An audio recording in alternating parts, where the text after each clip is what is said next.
Neemias, capítulo 13. Reformas finais de Neemias. Naquele dia, o livro de Moisés foi lido em alta voz diante do povo, e nele achou-se escrito que nenhum amonita ou moabita jamais poderia ser admitido no povo de Deus. Pois eles, em vez de darem água e comida aos israelitas, tinham contratado Balaão para invocar maldição sobre eles. O nosso Deus, porém, transformou a maldição em bênção. Quando o povo ouviu essa lei, excluiu de Israel todos os que eram de ascendência estrangeira. Antes disso, o sacerdote Eliasibe tinha sido encarregado dos depósitos do templo de nosso Deus. Ele era parente próximo de Tobias. E lhe havia cedido uma grande sala, anteriormente utilizada para guardar as ofertas de cereal, o incenso, os utensílios do templo e também os dízimos do trigo, do vinho novo e do azeite prescritos para os levitas, para os cantores e para os porteiros, além das ofertas para os sacerdotes. Mas, enquanto tudo isso estava acontecendo, eu não estava em Jerusalém, pois no 32º ano do reinado de Artaxerxes, rei da Babilônia, voltei ao rei. Algum tempo depois pedi sua permissão.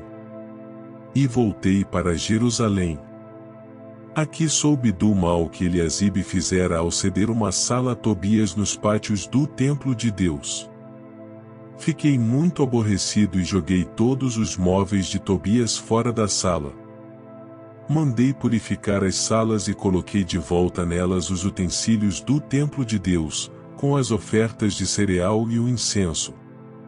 Também fiquei sabendo que os levitas não tinham recebido a parte que lhes era devida e que todos os levitas e cantores responsáveis pelo culto haviam voltado para suas próprias terras. Por isso repreendi os oficiais e lhes perguntei, por que essa negligência com o templo de Deus? Então convoquei os levitas e os cantores e os coloquei em seus postos. E todo o povo de Judá trouxe os dízimos do trigo, do vinho novo e do azeite aos depósitos. Coloquei o sacerdote Selemias, o escriba Zadok e um levita chamado Pedaías como encarregados dos depósitos e fiz de Anã, filho de Zacur, neto de Matanias, assistente deles, porque esses homens eram de confiança. Eles ficaram responsáveis pela distribuição de suprimentos aos seus colegas. Lembra-te de mim por isso, meu Deus, e não te esqueças do que fiz com tanta fidelidade pelo templo de meu Deus e pelo seu culto. Naqueles dias, vi que em Judá alguns trabalhavam nos tanques de prensar uvas no sábado e ajuntavam trigo e o carregavam em jumentos, transportando-o com vinho, uvas, figos e todo tipo de carga. Tudo isso era trazido para Jerusalém em pleno sábado. Então os adverti que não vendessem alimento nesse dia. Havia alguns da cidade de Tiro que moravam em Jerusalém e que, no sábado, traziam e vendiam peixes e toda espécie de mercadoria em Jerusalém, para o povo de Judá. Diante disso, repreendi os nobres de Judá e lhes disse, como é que vocês podem fazer tão grande mal, profanando o dia de sábado? Por acaso os seus antepassados não fizeram o mesmo, levando o nosso Deus a trazer toda essa desgraça sobre nós e sobre esta cidade? Pois agora, profanando o sábado, vocês provocam maior ira contra Israel. Quando as sombras da tarde cobriram as portas de Jerusalém na véspera do sábado, ordenei que estas fossem fechadas e só fossem abertas depois que o sábado tivesse terminado. Coloquei alguns de meus homens de confiança junto às portas, para que nenhum carregamento pudesse ser introduzido no dia de sábado.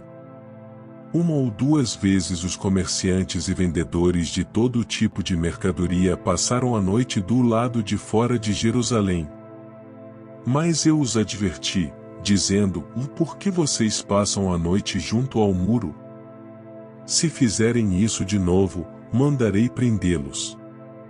Depois disso não vieram mais no sábado. Então ordenei aos levitas que se purificassem e fossem vigiar as portas a fim de que o dia de sábado fosse respeitado como sagrado. Lembra-te de mim também por isso, ó meu Deus, e tem misericórdia de mim conforme o teu grande amor. Além disso, naqueles dias, vi alguns judeus que haviam se casado com mulheres de Asdod, de Amon e de Moabe. A metade dos seus filhos falavam a língua de Asdod ou a língua de um dos outros povos e não sabiam falar a língua de Judá. Eu os repreendi e invoquei maldições sobre eles. Bati em alguns deles e arranquei os seus cabelos. Fiz com que jurassem em nome de Deus e lhes disse, e não consintam mais em dar suas filhas em casamento aos filhos deles, nem haja casamento das filhas deles com seus filhos ou com vocês. Não foi por causa de casamentos como esses que Salomão, rei de Israel, pecou? Entre as muitas nações não havia rei algum como ele. Ele era amado por seu Deus, e Deus o fez rei sobre todo Israel, mas até mesmo ele foi induzido ao pecado por mulheres estrangeiras. Como podemos tolerar o que ouvimos? Como podem vocês cometer essa terrível maldade e serem infiéis ao nosso Deus, casando-se com mulheres estrangeiras? Um dos filhos de Joiada, filho do sumo sacerdote Eliasibe, era genro de Sambalate, o horonita. Eu o expulsei para longe de mim. Não te esqueças deles, ó meu Deus, pois profanaram o ofício sacerdotal e a aliança do sacerdócio e dos levitas.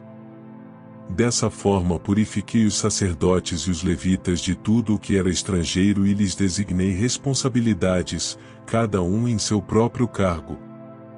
Também estabeleci regras para as provisões de lenha, determinando as datas certas para serem trazidas, e para os primeiros frutos. Em tua bondade, lembra-te de mim, ó meu Deus.